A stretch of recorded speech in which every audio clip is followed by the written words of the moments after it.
The Dunkirk evacuation. May-June 1940. On the evening of May 26, 1940, the waves of the English Channel lapped against the beaches of Dunkirk, France.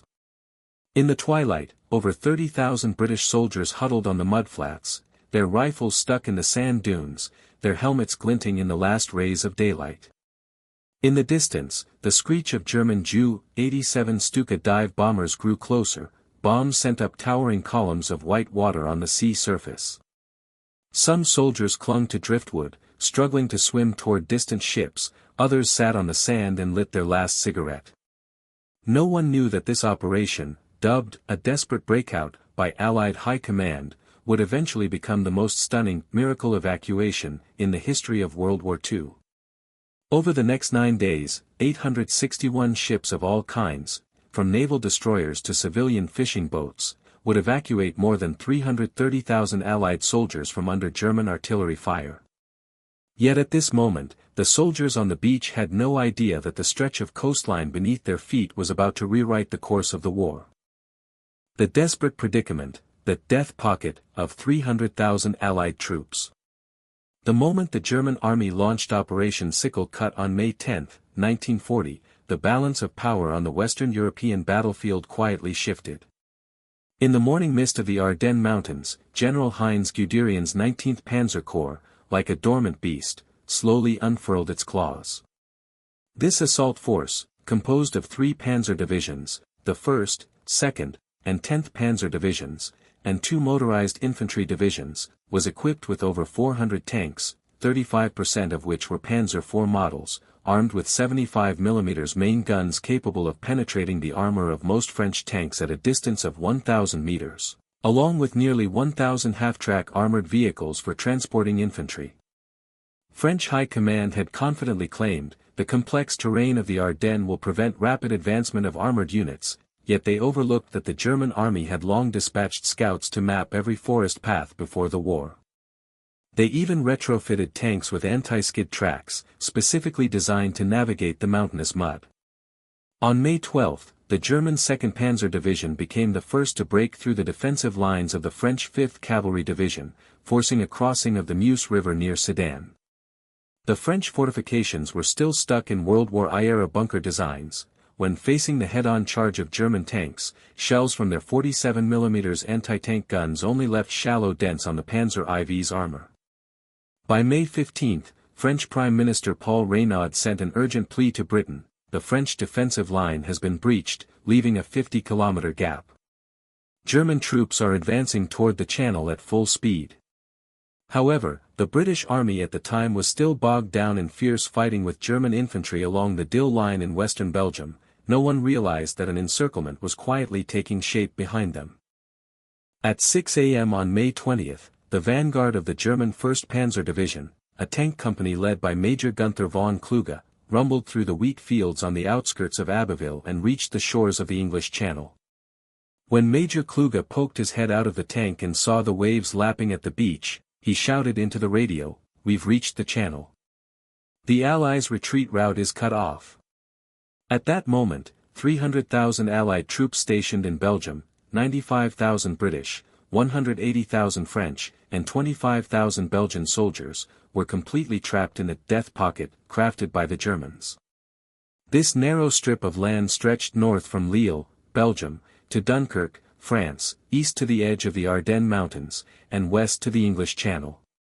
Covering an area of less than 500 square kilometers, it was crammed with the Allies' main forces, thousands of military trucks, hundreds of artillery pieces, and tens of thousands of civilians fleeing with the troops. The edges of this pocket were firmly held by 14 German divisions. To the north, the German 6th Army, comprising 4 infantry divisions and 1 panzer division, pressed southward from the direction of Lille. To the south, Guderian's 19th Panzer Corps had laid anti-tank trenches along the Calais-Boulogne line, with Panzer IV tanks serving as firing points every 500 meters. To the east, 3 infantry divisions of the German 4th Army deployed along the exits of the Ardennes Mountains, cutting off any possibility of the Allies breaking out to mainland France. German artillery controlled every high ground in the area. The Gravelines lighthouse northwest of Dunkirk was seized by the Germans to mount observation telescopes. No Allied movement escaped their sight. On the high ground near the lighthouse, the Germans deployed 150 mm howitzers, whose shells could cover Dunkirk's urban area and surrounding beaches. Nearly 1,000 shells fell on the evacuation zone every day. The 3 cranes at Dunkirk port were completely destroyed in an air raid on May 24, and the concrete docks, once used for loading and unloading supplies, were pockmarked with over a dozen craters several meters in diameter. Twisted steel bars, like exposed bones, creaked mournfully in the sea breeze. Inside the pocket, the Allied troops were already exhausted. Soldiers of the British 3rd Infantry Division huddled in shell craters on the beach. Most wore thin khaki uniforms, many had worn through the soles of their boots after days of marching and could only wrap cloth around their feet. 20-year-old Tom Wilson belonged to the 1st Battalion of this division. His rifle was a 1918 model Lee Enfield Mk3, and the name, Jack, carved by its previous owner, was still visible on the stock. In Tom's backpack, besides his individual rations, a hard biscuit and a small tin of corned beef, he carried a letter from his comrade Peter. Peter was Tom's hometown friend. They had enlisted together in 1939, and before departing for the front, they had promised to open a garage together once the war ended. The air raid on the outskirts of Leuven on May 22 became Tom's lifelong nightmare. That morning, his company received orders to retreat to the high ground northeast of Leuven to cover the Belgian army's flanks. No sooner had the unit entered an oak forest than a piercing screech echoed from the sky, the iconic sound of Ju-87 Stuka dive bombers. "Take cover," the company commander shouted. But before the words faded, the first bomb landed in the middle of the formation. Tom threw himself to the ground, his internal organs throbbing from the shockwave. When he looked back, he saw Peter being thrown into the air by the blast, items from Peter's backpack scattered across the ground, including the letter. After the air raid, Tom rushed over to find Peter with a shrapnel wound to his leg, blood gushing out. Peter grabbed Tom's hand and gasped, "Help me give this letter to my sister." Before he could finish, German machine gun fire erupted. The company commander dragged Tom by the collar, pulling him toward the edge of the forest. Tom could only watch helplessly as Peter's figure was swallowed by the smoke. Later, he retrieved the letter from the snow, its edges charred black by fire, but the small house drawn by Peter's sister was still clear. The words, "Waiting for you to come home," scrawled crookedly next to the chimney, looked like the work of a child. By May 26, the Allies were on the brink of collapse. 41,000 soldiers had been killed or wounded in previous breakout attempts, 12,000 British, 23,000 French, and 6,000 Belgian. Many units were shattered. The British 5th Armoured Brigade, which had originally had 120 tanks, was now down to 37, half of which lacked ammunition. Soldiers of the French 12th Infantry Division had only 30 rifle rounds left per person on average. Each 75 mm field gun had a mere 15 shells remaining, forcing them to fire symbolic shots at the approaching German tanks. Food shortages compounded the crisis. The Allies' supply lines had been cut by the Germans as early as May 21. Soldiers received only half a loaf of black bread per day. Those lucky enough might get a small tin of expired corned beef. Many resorted to digging clams on the beach for food, some even risked sneaking into nearby farmlands to steal potatoes, only to be gunned down by German snipers. The makeshift medical stations in Dunkirk were scenes of utter horror. Medical staff set up tents with tarpaulins, which were packed with wounded soldiers, some with broken arms, others with cannonball wounds to their legs, forced to lie on the cold ground. With no enough bandages, medics tore their own uniforms into strips, boiled them in water, and used them as bandages. Without anesthetics, the wounded had to bite down on wooden sticks to endure the agony of surgery. In her diary, 23-year-old British nurse Emily Davis wrote, "On May 25, we received over 200 wounded. There was a 17-year-old recruit with a shrapnel gash in his stomach. He still smiled and said, 'Nurse, I can still fight.' But by nightfall, he was gone. We had no enough morphine. We could only watch him die in pain. That helplessness was more heartbreaking than any bomb. Chaos in the Allied High Command worsened the predicament. British Commander Lord Gort advocated for prioritizing the evacuation of British troops, while French General Jean de Lattre de Tassigny insisted that British and French forces should break out together. Their endless arguments over the radio cost the Allies multiple breakout opportunities. On May 25, Belgian King Leopold III announced his surrender, a decision that left the Allies' left flank completely exposed. After the Belgian defensive line collapsed, the German Sixth Army seized the opportunity to advance rapidly from Lille, joining forces with Guderian's 19th Panzer Corps to the south. The death pocket was fully sealed. That afternoon, Tom's company received a new order on the Dunkirk beach: build temporary defensive lines to cover the evacuation of the wounded.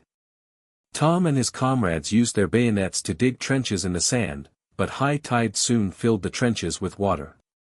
They stood waist-deep in seawater, rifles aimed at the direction of the advancing German troops. In the distance, the rumble of German tanks grew louder, the screech of Stukas echoed back and forth in the sky. Tom touched Peter's letter in his pocket, his only thought: even if I die, I want to die on the way home. This narrow, artillery-battered strip of land was the desperate end for 300,000 Allied troops, but it also quietly brewed a miracle. As the setting sun dyed the waters of the English Channel orange-red, Tom spotted the silhouettes of several small boats on the distant sea. Their sails swayed slightly in the twilight, like the first clusters of flame igniting in the dark. He had no idea that these ships from Britain were about to carry them across the Death Channel, starting an evacuation that would rewrite the course of World War II. Operation Dynamo, the strategic turn from evacuation to holding the line. In the late night of May 20, 1940, the lights at the British Naval Command in Dover burned all night. Before the operational map in the basement, 58-year-old Admiral Bertram Ramsay marked a dashed line across the English Channel with a red pencil. This was the preliminary draft of Operation Dynamo, which he had drafted overnight after receiving a secret order from Winston Churchill. In London at that time, debates in the War Cabinet were still ongoing. Secretary of State for War Anthony Eden worried that evacuation would shake public morale, while Air Minister Hugh Dowding emphasized that the Royal Air Force (RAF) had only 400 fighter planes left and could not provide full coverage. After a long silence, Churchill rapped his fist on the table: "We cannot let 300,000 soldiers die in vain. Even if we can only evacuate half of them, they will be the spark for future counterattacks." It was this decisive statement that gave Ramsay's plan a chance to take shape. What Ramsay took over was a near impossible mess. The Royal Navy could only mobilize 226 ships from the British mainland, 39 of which were destroyers that also had to handle anti-submarine missions in the North Sea and escort duties in the English Channel. Fewer than 20 could be truly dedicated to the evacuation. French port facilities had been destroyed by German bombing, leaving only 3 small docks in Dunkirk. The largest dock could only accommodate 1,000-ton ships and was within range of German artillery. What's even trickier is, Allied soldiers were scattered across the tidal flats and urban areas without a unified assembly point. Communication equipment was scarce, and British and French troops often had to rely on hand gestures to communicate. To break the deadlock, Ramsay set up his command post in an old tunnel under the Dover cliffs. From here, he could observe the battlefield situation in the channel directly through binoculars. He also deployed 120 experienced officers from the Navy to form a channel liaison group, with each officer responsible for coordinating 10 to 15 ships to ensure rapid transmission of orders. The core of Operation Dynamo was the 3-color evacuation routes, designed by Ramsay, a result of his repeated calculations based on channel tides and German fire distribution. The red route was exclusive to destroyers. Departing from Dover, it went straight to the deep-water dock west of Dunkirk, taking about 2 hours one way and avoiding major German coastal artillery positions throughout the journey. The blue route was for small civilian vessels. These shallow-draft fishing boats and yachts could approach the tidal flats to transfer soldiers from the beach to destroyers in the open sea. Buoys were placed on both sides of the route to mark minefields and shoal areas. The green route was reserved for hospital ships, which sailed at 3 a.m. and 7 p.m. daily, times when German air raids were least frequent. Hospital ships were painted entirely white with Red Cross signs mounted on their tops. Ramsay specifically communicated with the German military through neutral Switzerland to reach an agreement that hospital ships would not be attacked. Although 3 hospital ships were later mistakenly bombed, this route ensured the safe evacuation of wounded soldiers most of the time. At 6 p.m. on May 26, Operation Dynamo was officially launched. The first to depart was the Royal Navy destroyer HMS Valiant, with Captain William Turner standing on the bridge, watching sailors inspect anti-submarine depth charges, his heart filled with anxiety. The destroyer had just returned from the Norwegian campaign, with 3 unrepaired shell holes in its hull and only half its crew complement remaining. "Our mission is to evacuate the wounded," Turner told his crew. "Every extra person we take back is an extra hope for victory." When HMS Valiant arrived at the Dunkirk dock, the pier was packed with French wounded waiting to be evacuated, some carried on stretchers, others leaning on crutches. Medical staff moved through the crowd, shouting, "Priority to the seriously wounded." Turner ordered the boarding ladders to be lowered and had sailors help carry the wounded. What was supposed to be a 1-hour loading process took 2.5 hours, the destroyer, which had a standard capacity of 250 people, finally crammed in 630 wounded soldiers. Bandages and stretchers were everywhere on the deck, even the areas around the gun emplacements were filled with people. On the French battlefield at this time, French General Jean de Lattre de Tassigny was leading the 12th Infantry Division to build a last line of defense in the Lille area on the outskirts of Dunkirk. Composed of miners and farmers, this unit had no heavy tanks, only 12 75mm field guns and a small number of anti-tank rifles. Nevertheless, Tassigny used the tactic of trading space for time to slow the advance of the German 7th Panzer Division. He ordered the destruction of 12 bridges around Lille, dug anti-tank trenches along the highways, and organized a 100-man suicide squad, with each member carrying 5 kilograms of explosives. They lurked in the wheat fields along the route German tanks were sure to take, waiting to detonate the explosives when the tanks approached. In the early morning of May 27, Panzer IV tanks of the German 7th Panzer Division launched an attack on downtown Lille.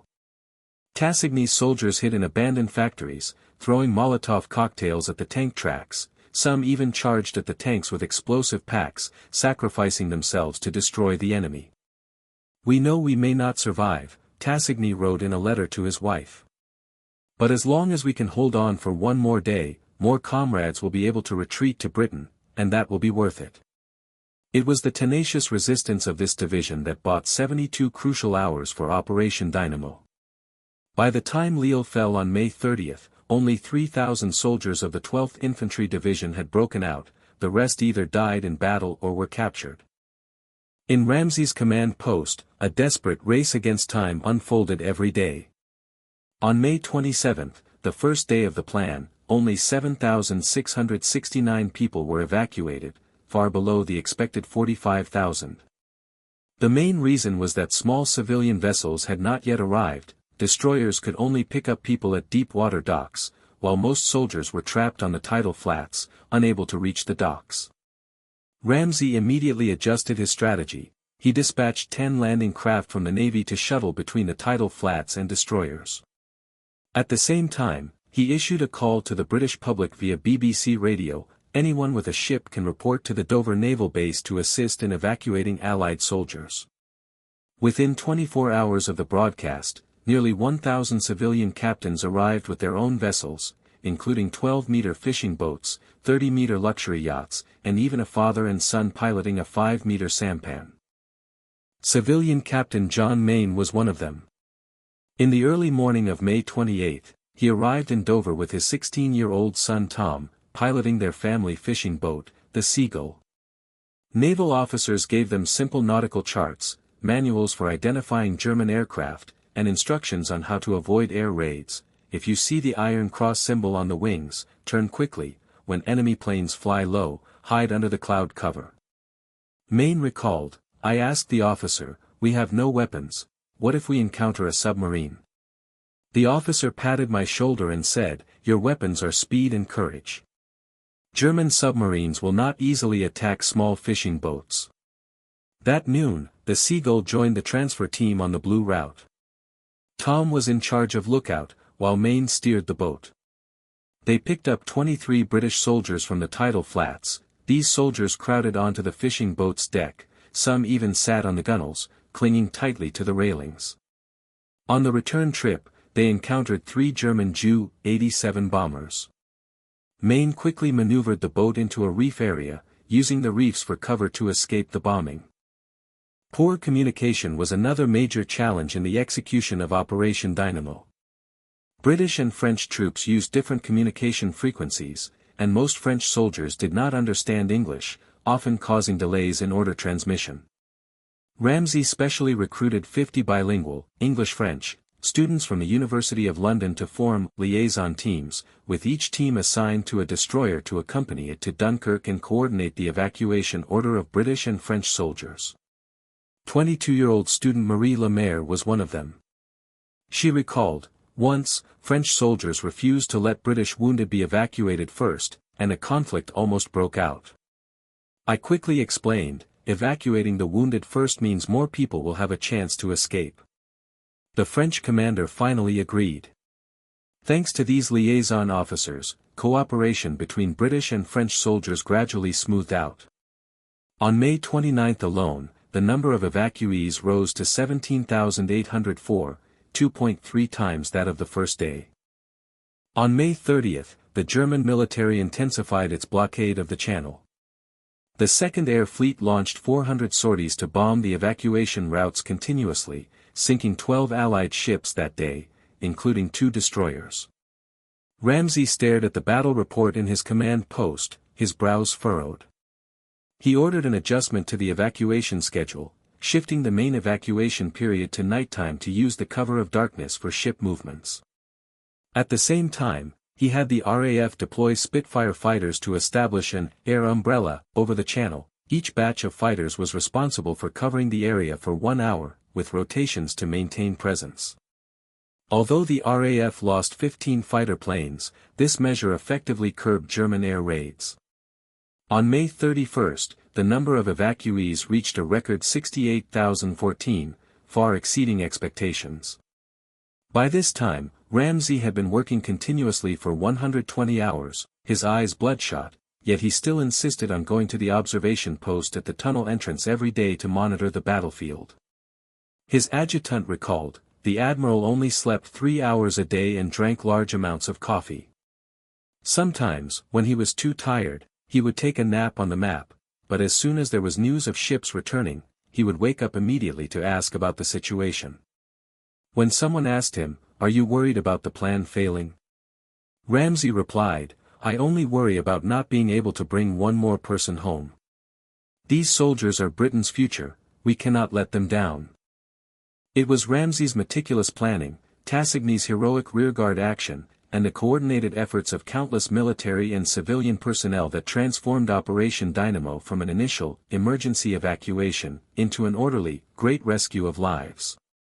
By June 1, over 200,000 Allied soldiers had been evacuated to Britain. What was once seen as a desperate situation was quietly becoming a miracle in World War II history. Bloody battle on the tidal flats, the lifeline defense and last rearguard. At 4 a.m. on May 28, 1940, when the signal flare for the German Red Offensive burst over Dunkirk, Private Pierre Leclerc of the French 12th Infantry Division huddled in the bell tower of Lille's church, wiping his MAS-36 rifle by moonlight. Outside the church, Panzer III tanks of the German 7th Panzer Division had advanced to the end of the street. The sound of their tracks crushing cobblestone struck the heart of every defender like a sledgehammer.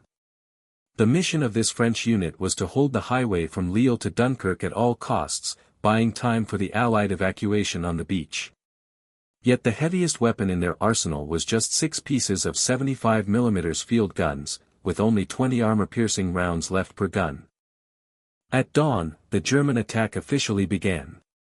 88 mm anti-aircraft guns were mounted horizontally on truck chassis and fired at the church's stone walls. Shrapnel from the exploding shells flew into the bell tower. Corporal Marcel, who stood beside Pierre, was hit in the temple by a fragment and killed instantly.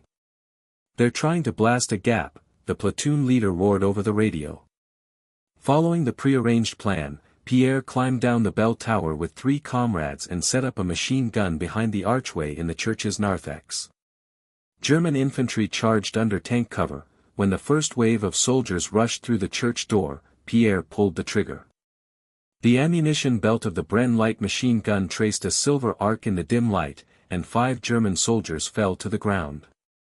But more enemies swarmed in. One German soldier aimed a flamethrower at the archway, and the searing flame instantly devoured the machine gun position to Pierre's right.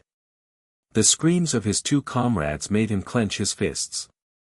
He pulled out a hand grenade from his waist, pulled the pin, and threw it toward the flames. The blast wave temporarily repelled the Germans, but it also burned Pierre's left arm. His uniform sleeve stuck to his skin, sending a sharp pain through his body with every movement. The resistance in Lille was just a microcosm of the Allied rearguard battle. In Calais, south of Dunkirk, 4,000 soldiers of the British 1st Rifle Brigade were locked in a fierce fight against the German 10th Panzer Division. 24-year-old British machine gunner Thomas Green stood guard in a concrete bunker at Calais port. His Bren light machine gun had been firing continuously for 3 hours, its barrel so hot it could light a cigarette. "When German tanks charged, we fired with anti-tank rifles," Thomas later recalled. "The bullets clanged against the armor, but only left marks." It was not until French 75mm field guns arrived for support, one armor-piercing round hitting the observation hole on the tank side, that the attack was temporarily halted.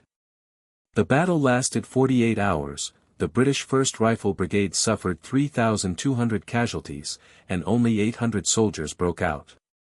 Nevertheless, they successfully pinned down the German 10th Panzer Division, preventing it from reaching the Dunkirk beach on schedule, buying the Allies an extra 24 hours for evacuation. Meanwhile, the evacuation on the Dunkirk beach was advancing amid chaos. On the morning of May 29, high tide flooded the tidal flats. Soldiers stood waist-deep in water, queuing for small landing craft to transfer them. The company of 20-year-old British soldier Tom Wilson was tasked with setting up a machine gun position on the east side of the beach to cover the evacuation team. They piled sandbags to build temporary bunkers. Each machine gun was assigned 2 ammunition carriers, and stacks of Bren light machine gun magazines beside them looked like small hills. "German bombers came every half hour," Tom said. During each air raid, soldiers on the beach would dive into the water.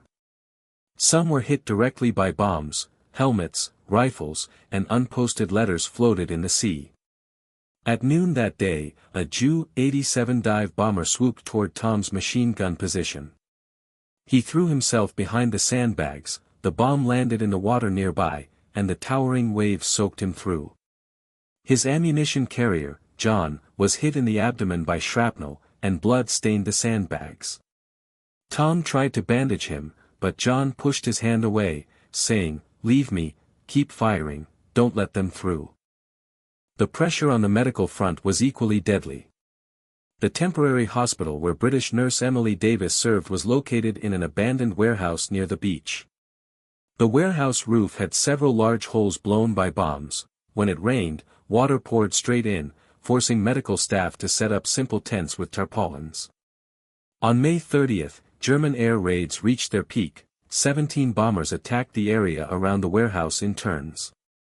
Emily and her colleagues had to evacuate the wounded. They used door planks as stretchers, and lightly wounded soldiers supported each other, running toward the hospital ship at the seaside amid the roar of bombs.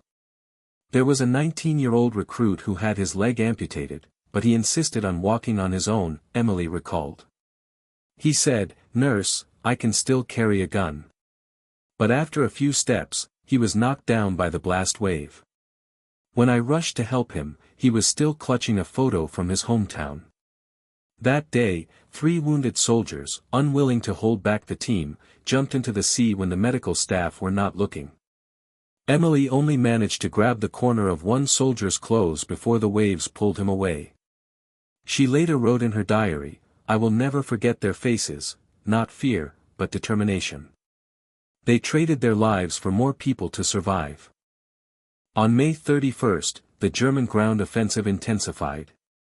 Infantry of the German 6th Army, supported by tanks, charged the French positions on the west side of the beach. Soldiers of the French 5th Infantry Division fought back with hand grenades and Molotov cocktails. 25-year-old French soldier Jean Dupont destroyed a Panzer IV tank by stuffing a Molotov cocktail into its observation hole. Burning gasoline flowed into the driver's cabin through the hole. When the German soldier inside jumped out, his body was still on fire. Jean Dupont reached for his gun, but froze when he saw the soldier was just a teenager of 17 or 18, clutching a photo of his mother in his hand. He finally lowered his gun. "We were all forced to fight," Jean later explained. "But I couldn't let him pass, there were still so many people on the beach waiting to go home." That day, the French 5th Infantry Division suffered 1,200 casualties, but successfully held the position, blocking the German advance 3 kilometers away from the beach. Evacuation figures accumulated amid blood and fire: 17,000 people evacuated on May 28, 47,000 on May 29, 68,000 on May 30, and 64,000 on May 31, despite the fiercest air raids. By June 1, over 206,000 Allied soldiers had safely reached Britain, but 132,000 remained trapped in Dunkirk, most of them French. They voluntarily took on the final rearguard mission, giving the evacuation chance to the British. On June 2, the last remnants of the French First Army surrendered in Lille. Before surrendering, the commander said over the radio, "We have done our best. May you all return home safely." In the early morning of June 3, when the remaining soldiers of Pierre Leclerc's unit received the retreat order, only 37 of the original 120 remained, 83 had been killed or captured. They ran toward the beach along the trenches. The bodies of comrades lay everywhere along the way, some still in firing positions, some clutching untriggered hand grenades. "When we ran across a bridge, we saw German tanks on the other side," Pierre said. "An old soldier stayed behind to cover us. He charged at the tanks with an explosive pack. We only heard an explosion, and never saw him again." When Pierre finally boarded the last landing craft, he looked back at the Dunkirk beach. In the dawn light, German flags had been raised over the former machine gun positions, but on the sea, countless small boats still shuttled back and forth, carrying more people toward the other side of the channel. This nearly week-long bloody battle on the tidal flats cost the Allies dearly: 12,000 French casualties and 15,000 captured, 6,000 British casualties, with 240 tanks and 1,200 artillery pieces lost. Yet they successfully covered the evacuation of 338,000 Allied soldiers. As the landing craft carrying Pierre pulled away from Dunkirk, he took out a cross from his arms. It was what Marcel had given him before his death, still stained with blood. He saluted in the direction of Dunkirk, murmuring silently, "We will come back, for all those who couldn't go home." Civilian miracle, the lifeline fleet across the channel. On the evening of May 26, 1940, along the docks of Dover Harbor in Britain, a special call-up was quietly underway. No formal military orders, no standardized uniforms, only the harbor master standing on the stone steps, shouting loudly to the gathered boat owners, "The soldiers in Dunkirk need us. Whether it's fishing boats, yachts, or ferries, if it can sail, please come with us." As soon as he finished speaking, countless hands shot up in the crowd. Among these boat owners were gray-haired old fishermen, 18-year-old apprentices, and even family boat owners who brought their wives and sons. They might have known nothing about military tactics and had no weapons, but they knew that across the English Channel, 300,000 soldiers were waiting for a chance to survive.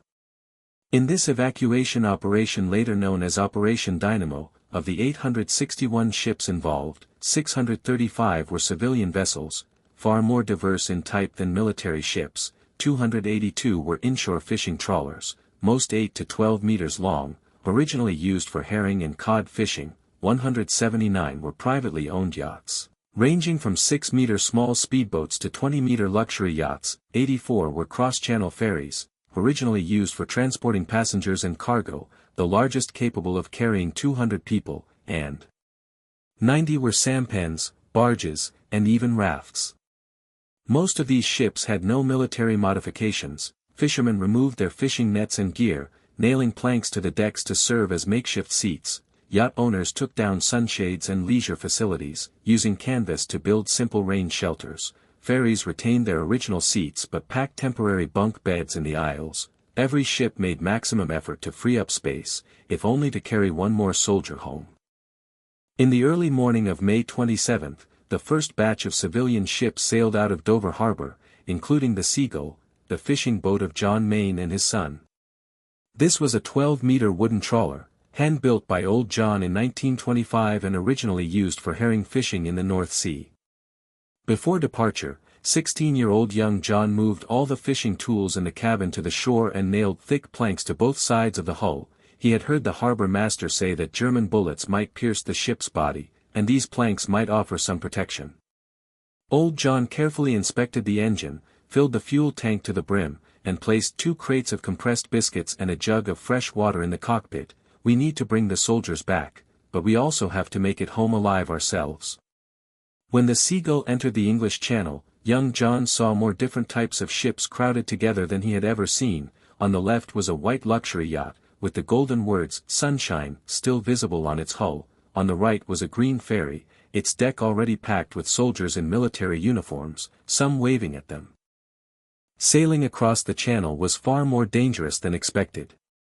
The German military had long mastered the evacuation route, dispatching dozens of Ju-87 Stuka dive bombers and He-111 medium bombers for patrols every day, while U-boats lurked underwater, waiting for opportunities to attack evacuation ships. At 10 a.m. on May 27, just as the Seagull reached the middle of the channel, a piercing screech echoed from the sky. 3 Ju-87s were diving toward the fleet. Old John shouted immediately, "Turn around. Head into the fog." Young John gripped the steering wheel tightly, and the fishing boat swayed left and right in the waves. He watched as a small sampan nearby was hit by a bomb, capsizing instantly, and soldiers fell into the sea one after another. "Dad, should we go save them?" Young John yelled anxiously. Old John gritted his teeth and turned the boat toward the drowning soldiers. Young John and 2 British soldiers who had joined them later leaned over the side of the boat, pulling 5 drowning men out of the water with ropes. One of the soldiers had a shrapnel wound on his leg. Young John took out his own handkerchief to bandage the wound, and the soldier said gratefully, "Thank you, without you, we would have fed the fish today." Rescues like this happened repeatedly across the channel. On May 28, a thick fog shrouded the English Channel, reducing visibility to less than 50 meters. German air raids temporarily decreased, but civilian ships seized this opportunity to speed forward. Captain Thomas Smith's ferry, the Mary, was a 25-meter steel ferry originally used for passenger transport between Dover and Calais. At that moment, its deck was packed with 120 soldiers, and some people even sat on suitcases in the aisles. Captain Smith was 62 years old, with fully white hair, but he took the helm himself. His son was a British soldier, waiting to be evacuated on the beaches of Dunkirk at that very moment, which was why he had volunteered to join the fleet. The fog was so thick that we could only judge direction by compass and the coastline, Smith later recalled. Several times, we almost collided with other ships. We only avoided crashes because the crew stood on the sides shouting warnings. When the Mary arrived at the Dunkirk beach, soldiers lined up to board. One soldier, noticing no military rank on Smith's uniform, asked curiously, "Are you a Navy officer?" Smith shook his head with a smile, "I'm just an ordinary ferry captain, here to take you home." Not all ships could make the round trip safely. On the afternoon of May 29, the German U-boat U-26 spotted a small fleet of 12 civilian ships in the Western Channel and launched a torpedo that hit the fishing boat Hope. This was a 10-meter wooden fishing boat, captained by 45-year-old William Jones, who had joined the evacuation with his wife and 2 sons. The boat was also carrying 30 British soldiers. When the torpedo hit the stern, Jones first told his wife and sons to evacuate with the soldiers in the lifeboats, while he stayed on board to try to control the fire. In the end, the Hope sank half an hour later, and Captain Jones did not escape. A surviving soldier later wrote in his diary, "Captain Jones told us to go first. He said, 'My boat is here, I have to stay with it.' We sat in the lifeboat, watching the fishing boats sink slowly, and everyone cried. He wasn't a soldier, but he was braver than many who were." On June 1, a heavy rainstorm hit the English Channel, with waves as high as 3 meters. Small ships swayed like leaves in the waves. Emily Carter was the owner of the yacht Violet, a 15-meter yacht left to her by her late husband. She had volunteered to join the fleet, responsible for transporting wounded soldiers. That day, the Violet was carrying 22 seriously wounded soldiers, 5 of whom needed to lie on stretchers. During the rainstorm, the yacht's engine suddenly broke down, leaving it adrift with the wind. Emily did not panic. She asked the soldiers to help keep the boat on course with oars, while she climbed into the engine room, following the maintenance manual her husband had left behind to troubleshoot bit by bit. "The engine room was flooded, I was soaked through, and my fingers were too cold to move," Emily recalled. "One soldier tried to come in to help, but I said, 'Just take care of yourselves, I can fix this.'" After an hour of effort, the engine finally restarted. When the Violet safely arrived at Dover Harbor, medical staff on the shore rushed over immediately to carry the wounded onto ambulances. Only then did Emily lean against the ship's side and couldn't help but cry. The cooperation between civilian ships and naval vessels also became a key part of the evacuation. Naval destroyers were fast, with a maximum speed of 30 knots, but had a deep draft, unable to approach the beach, so they could only anchor 3 kilometers off the shore. Civilian fishing boats, however, had a shallow draft, only 1 to 2 meters, and could sail directly to the beach, transferring soldiers from the tidal flats to the destroyers, a relay transport system. On May 30, the British destroyer HMS Ark Royal met civilian ships in the middle of the channel. That day, 12 fishing boats delivered over 600 soldiers to the Ark Royal. The destroyer's captain wrote in his report, "The crews of the civilian ships showed incredible courage and wisdom. They could weave nimbly through German air raids and deliver soldiers to us safely.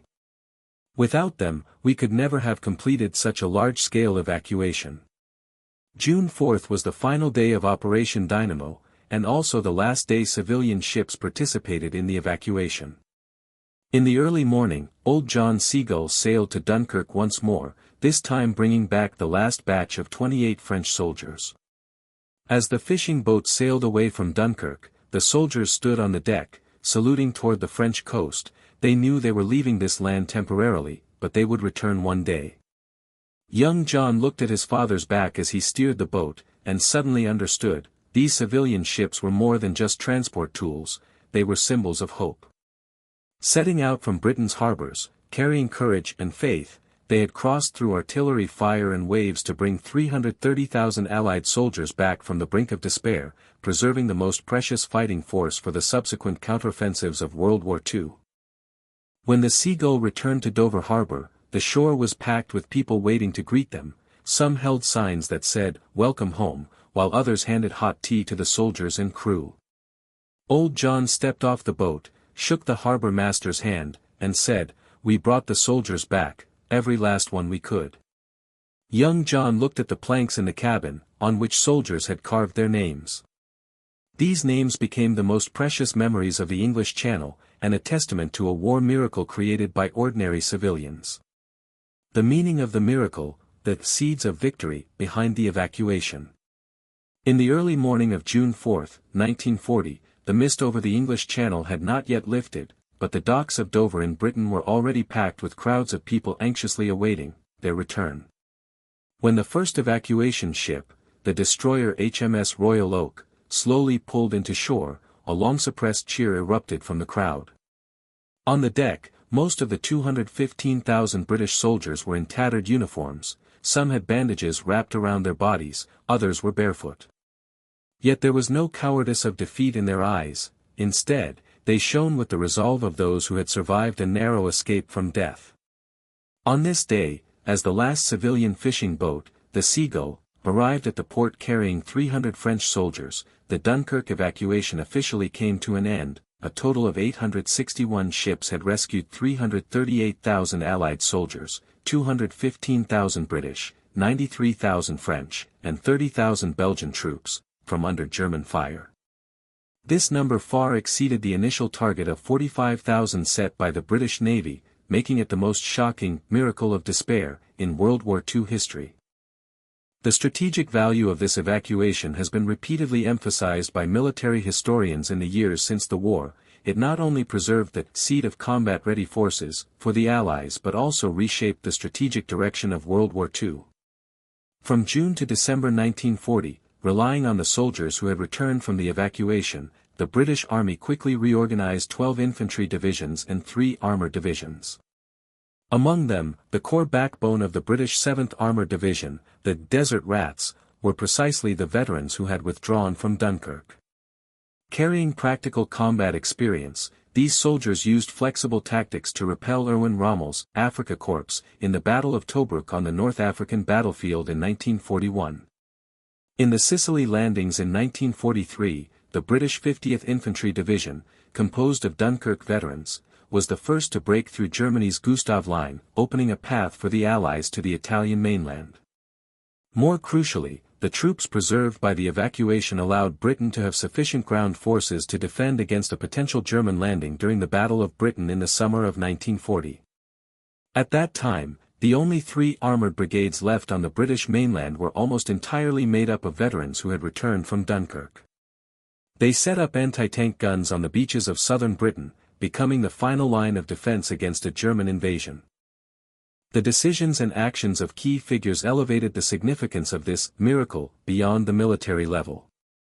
Winston Churchill's speech in the House of Commons on June 4, 1940, was not only a statement to Parliament but also a call to mobilize the entire British public.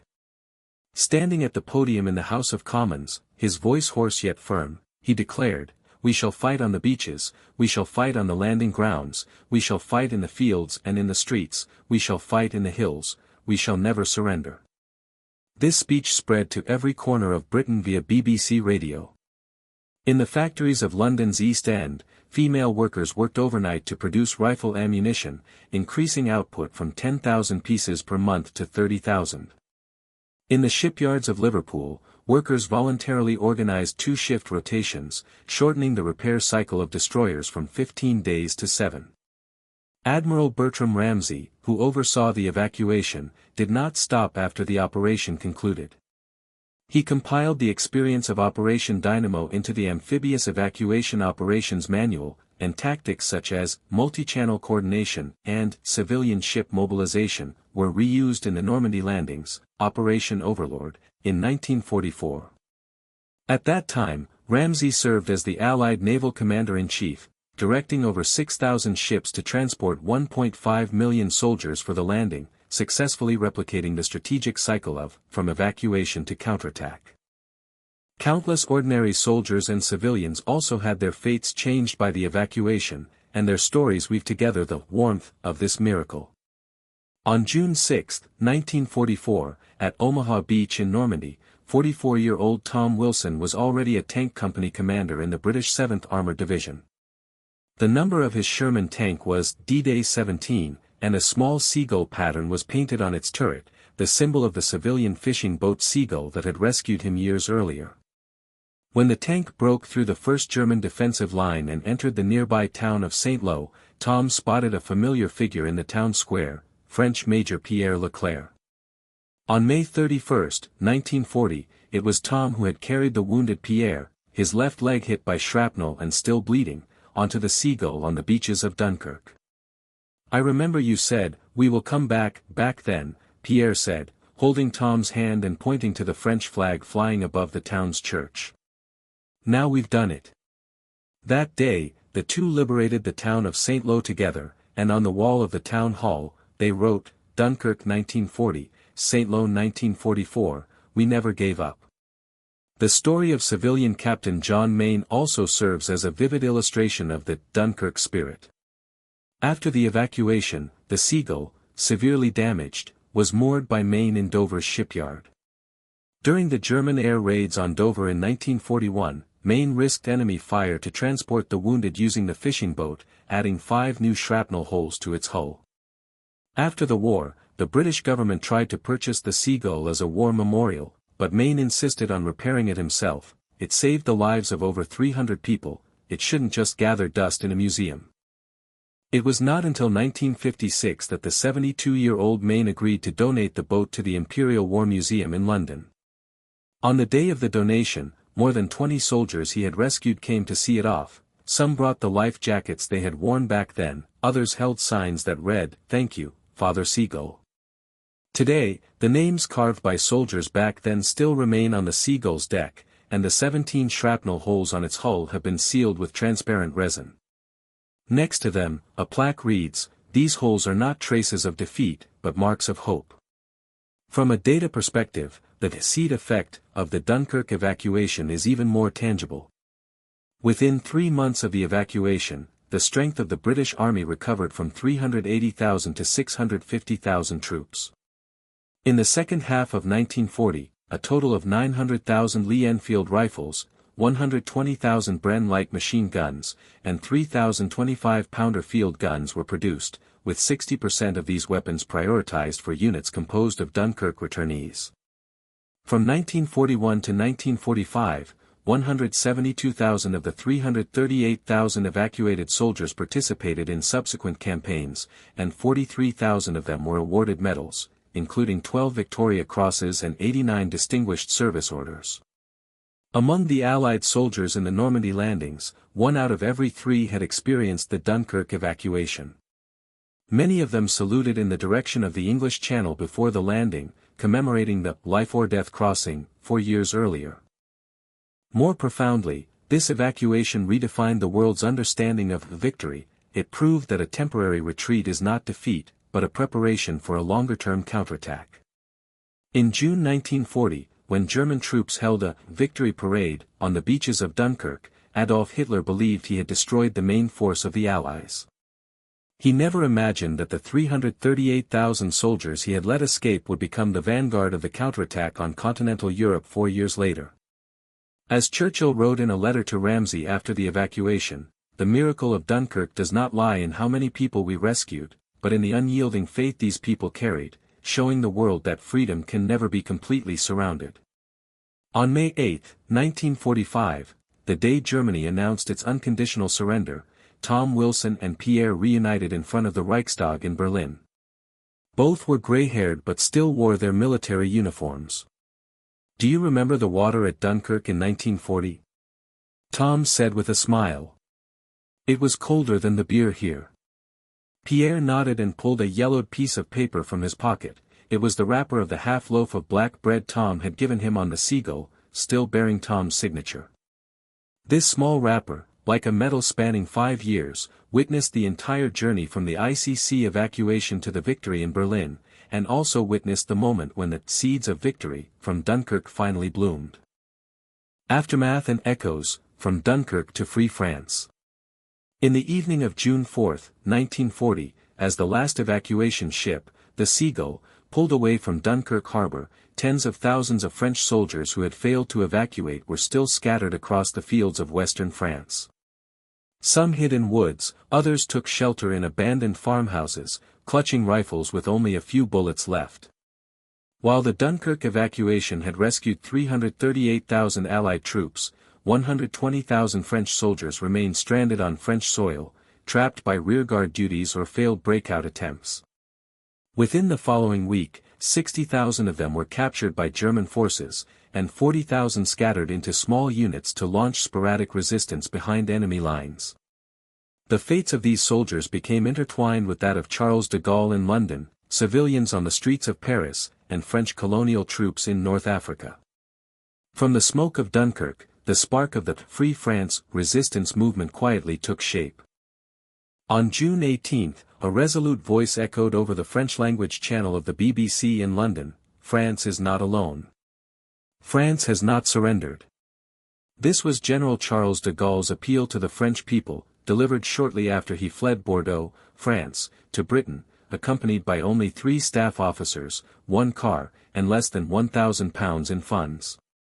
By then, the Pétain government in France had announced an end to resistance on June 16 and was preparing to negotiate a surrender with Germany. German sentries in Paris had begun checking pedestrians' papers, and Nazi flags hung from the Eiffel Tower. Yet de Gaulle's broadcast was like a stone thrown into stagnant water. Among the 40,000 French soldiers who had narrowly escaped Dunkirk to Britain, over 300 went to the French embassy in London on the first day, asking to join de Gaulle's resistance forces. In Toulouse, southern France, 28-year-old French Lieutenant Jean Laporte tore up the Pétain government's surrender order after hearing the broadcast. Leading 27 soldiers from his company into the Pyrenees Mountains, he began gathering intelligence on German troops, forming one of the earliest resistance groups in occupied France. The early development of Free France was fraught with hardships, and Britain's shift from hesitant to firm support was closely tied to the Comrades in Arms bond, forged during the Dunkirk evacuation.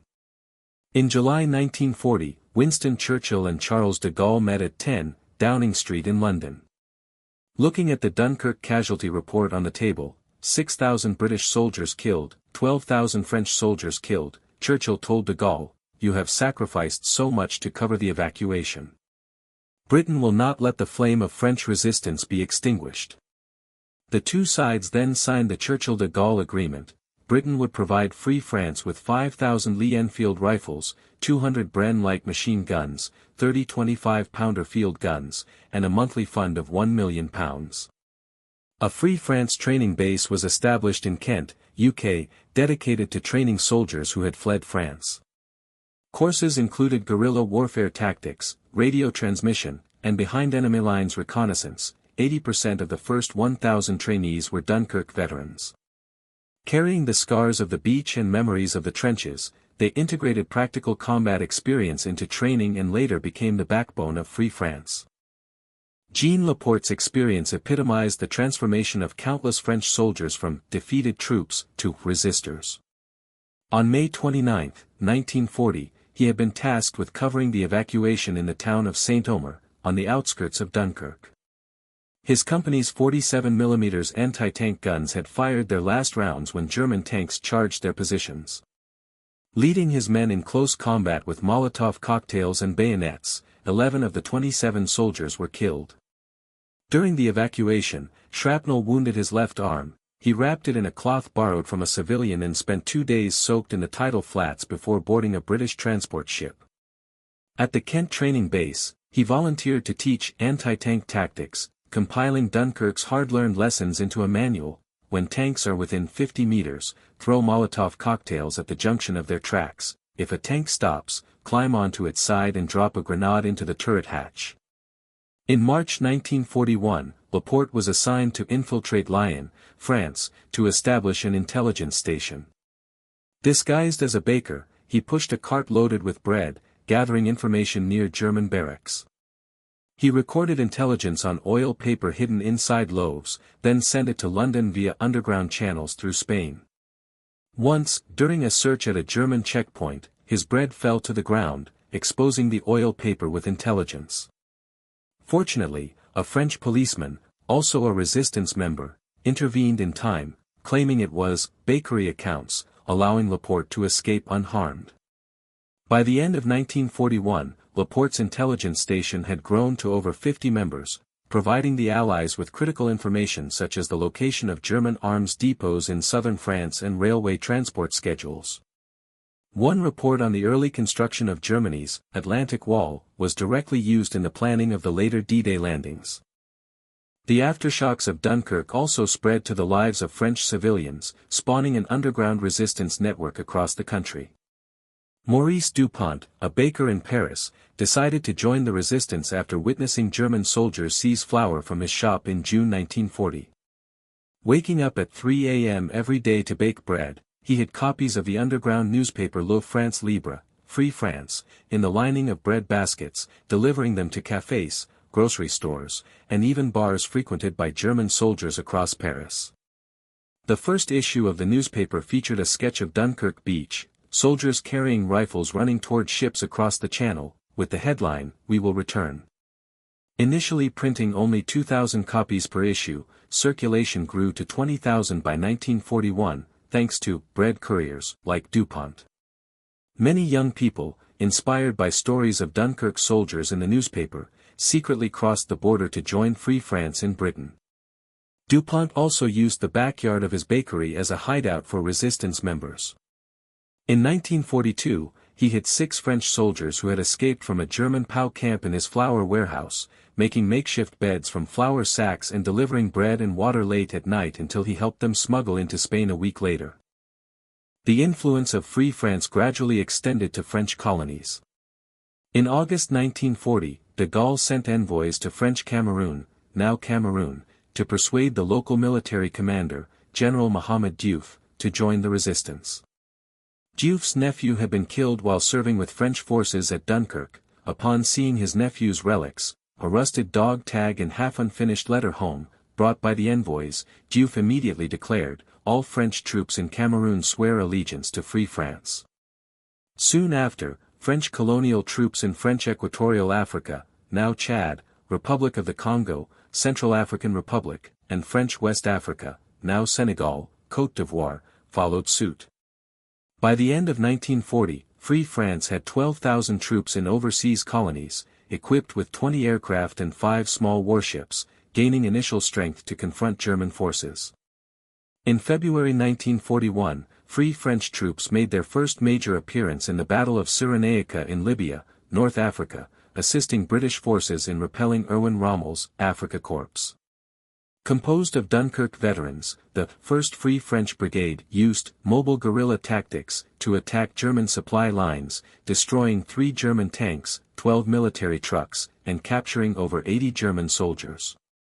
Though numbering only 1,500 men, the brigade bought crucial time for the British counteroffensive. Weapons and equipment left behind after the Dunkirk evacuation also became treasures for French resistance groups.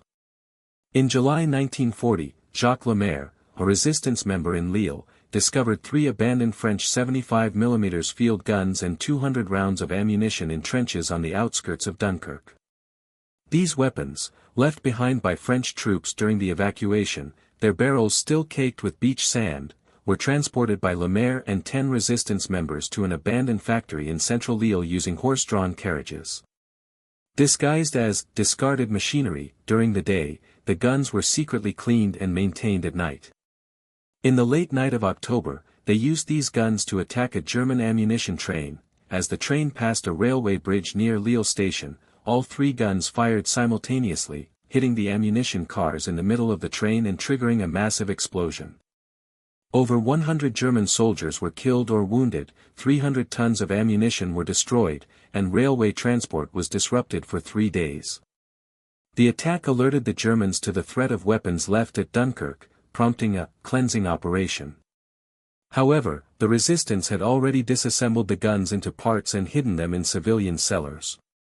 These parts were reassembled in 1944 during the D-Day landings and used to attack retreating German forces. On June 6, 1944, the day of the D-Day landings, Free France's 2nd Armored Division, commanded by General Philippe Leclerc, a Dunkirk veteran himself, landed at Omaha Beach as part of the Allied forces. 70% of the division's soldiers were resistance members who had fled occupied France, many still bearing scars from Dunkirk. On June 19, the 2nd Armored Division took the lead in advancing toward Paris, engaging German forces in fierce combat near Versailles. The soldiers carried a special flag, painted with Dunkirk Lighthouse and the Eiffel Tower. It bore the words, "From Dunkirk to Paris, we never surrendered."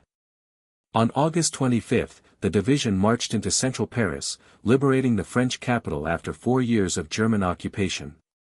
When General Leclerc entered Paris City Hall, a gray-haired elderly man, the son of the Belgian couple who had delivered milk to French troops at Dunkirk, rushed forward to shake his hand, tears streaming down his face. "My parents always said you would come back. Now you really have." The echoes of Dunkirk extended beyond the miracle of an evacuation, they lay in the flame of resistance it ignited. From de Gaulle's broadcast in London to Laporte's intelligence station in Lyon, from DuPont's bread baskets in Paris to free French battlefields in North Africa, countless French people, fueled by memories of Dunkirk, chose to reject surrender and stand firm. On May 8, 1945, the day Germany announced its unconditional surrender, de Gaulle delivered a speech at the Arc de Triomphe in Paris, making special mention of Dunkirk. That summer of 1940, we lost our weapons on the beach, but not our courage, we retreated temporarily, but never gave up hope. Today, the flag of freedom flies over Paris once again. This is the victory of the Dunkirk spirit, the victory of every French person who refused to submit. That afternoon, former resistance members including Jean Laporte, Maurice Dupont, and Jacques Lemaire gathered at Place de la Concorde in Paris. Clutching mementos of the war, old underground newspapers, bread baskets that had hidden intelligence, and disassembled gun parts, they cheered alongside free French soldiers. A large screen in the square showed footage of the Dunkirk evacuation, soldiers running on the beach, civilian ships crisscrossing the channel, Allied flags waving from ship decks. These images overlapped with the scene of victory before them, making one truth clear to all: the Dunkirk evacuation of 1940 was never an end, it was the beginning of Free France's rise from despair.